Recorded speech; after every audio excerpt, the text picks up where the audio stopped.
Hi, this is Margaret Kennedy-Dygas, and this is our Part 2 chat to introduce you to the material we'll be studying in the Middle Ages and Renaissance during this unit. During the Middle Ages, which lasted nearly 1,000 years, there were three discrete social classes: the nobility, the peasantry, and the clergy. The clergy were the ones who held the monopoly on education.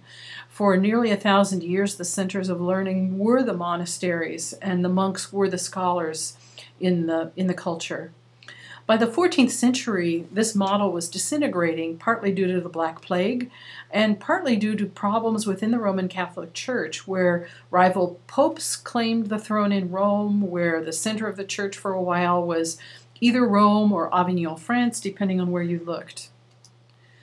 The Renaissance really came to the fore during the 15th century as a result of all this upheaval in the 14th century. So with the Renaissance came a renewed interest in those things that are earthly: human creativity, the age of exploration, individualism, and values which had been suppressed for many centuries with the dominance of the Roman Catholic Church. Humanism was the dominant philosophical viewpoint during the Renaissance, and never seen as conflicting with the Church, actually. The Protestant Reformation, led by Martin Luther, was, through no surprise, a product of the Renaissance, and because of the explosion of education. The printing press was invented with movable type around 1450, and this quickly led to the dissemination of education all over the place, kind of like the internet today. So in music, we see the result of these cultural trends in the way that music developed. During the Middle Ages, since the monks were the only educated people in Western civilization, they were the ones who developed systems of notation for music, and naturally they notated sacred music or Gregorian chant. So instruments began to be used in the church. There were probably innovations in the performance of music, but we really don't know what those were, because the system of notation gives us very clearly the pitches of the music, but doesn't tell us how it was performed, how fast, dynamics, no idea of rhythm really, nor the names of instruments that might have been used. Gregorian chant was a body of chant developed over many centuries, actually, by people associated with the Roman Catholic Church. This body of chant was organized by Pope Gregory I during his relatively short reign at the end of the 6th century. And the chant was music, vocal music, that was meant to accompany the ritual texts that were spoken during the office and during the Mass. Those two types of service were worship services were the two types in the Roman Catholic Church and remain so today. The Mass is different than the office because not only does it contain prayers, it also contains a celebration of communion or the Eucharist. Within the Mass, texts are either from the ordinary, that is, they're included in every time the Mass is celebrated, or the proper, the texts that are associated with particular Sundays or days during the church year. You're going to be listening to Alleluia Vidimus Stellum, which is an excellent example of Gregorian chant. It uses the word Alleluia and an associated tune as an antiphon, kind of a refrain. But the words themselves, the Latin words, are part of the Mass, but the proper portion of the Mass associated with Epiphany Sunday in particular. In the 14th century, Guillaume de Machaut was the first, probably really world-famous composer. He was also a poet. He was part of the Ars Nova movement, the movement that developed polyphony to its highest art during the Middle Ages.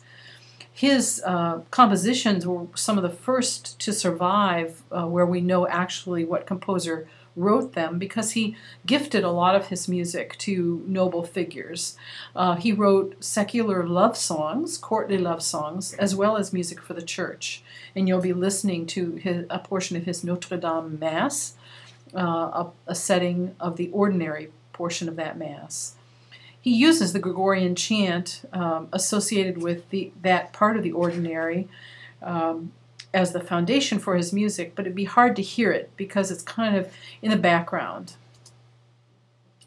The Protestant Reformation also took place during the Renaissance. Martin Luther nailed his 35 Theses to the church door in 1517. He himself was a figure who was incredibly important, highly educated from the merchant class. This is something new in the Renaissance, very different than the Middle Ages, where someone of his rank could have become so highly educated. His ideas were revolutionary, and naturally the Roman Catholic Church kicked him out, and he started his own church. We'll find out more about Martin Luther in Part 3. But for now, we're interested in what the Roman Catholic Church did in response to Martin Luther, and that is they put their own Reformation into place, called the Counter-Reformation, kind of let's clean up our own house and see if we can remove the objections of people and keep people from leaving the Roman Catholic Church. This included looking at music and how the use of polyphony had developed and obscured what the Gregorian chant was really meant to be. Some of the complaints about polyphony, such as Machot's Notre Dame Mass, the text was hard to hear, it was too complicated, and lacked the peaceful simplicity of the Gregorian chant that had been used for centuries. A figure named Palestrina came to the fore during the Counter-Reformation. He was kind of the poster child for the Counter-Reformation in music. His whole career was serving the Roman Catholic Church, and for a while he was music director at St. Peter's Basilica in Rome, probably the best church job in the world if you wanted to be a church musician in the Roman Catholic Church. He devised a system of polyphony that actually answered these complaints and was acceptable to the Counter-Reformation people in the church. He used more voice parts, and he extended the vocal range of those parts, particularly down into the bass. But he used those parts sparingly. He used a lot of balance and clarity. He made sure that the text could be heard very clearly. Usually these were performed a cappella, and he actually stopped the practice of using Gregorian chant melodies as the basis for these compositions. On the secular side of things, the Renaissance madrigal became quite popular. It was developed in Italy, actually moved to England a little bit later. It was meant to be fun. It was a way for people with a little money to purchase printed music and to sing it at home, just as a household entertainment in the evenings. The Renaissance madrigals always made fun with words, text painting, imitating sounds of nature, and the physical embodiments of what the words were trying to say. They were written for several solo voices. Typically, the singers would sit around a table by candlelight and enjoy reading this music and singing it together. Poems were usually about love. The madrigals usually used both homophonic and polyphonic textures, just for fun, and they were much more adventuresome than sacred music really could be at that time. The English madrigal flowered much later than the Italian. The English madrigal was the age of Shakespeare and Elizabeth I, lighter, more humorous, simpler. You'll be studying one madrigal by Thomas Weelkes, who was actually a church musician, who also made a little money on the side by publishing these secular madrigals. So in the Part 2 chat forum, we're going to be focusing on two different questions.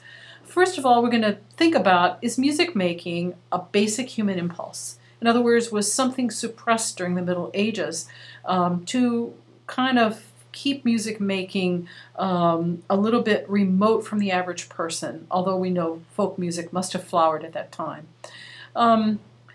What do you think about that? And then second, what kinds of music are best for sacred worship? We want to think about music you know about today, contemporary music. Are there advantages to music like Gregorian chant and masses like those by Machot and Palestrina? Or are there better advantages today in the range of music that we use for worship?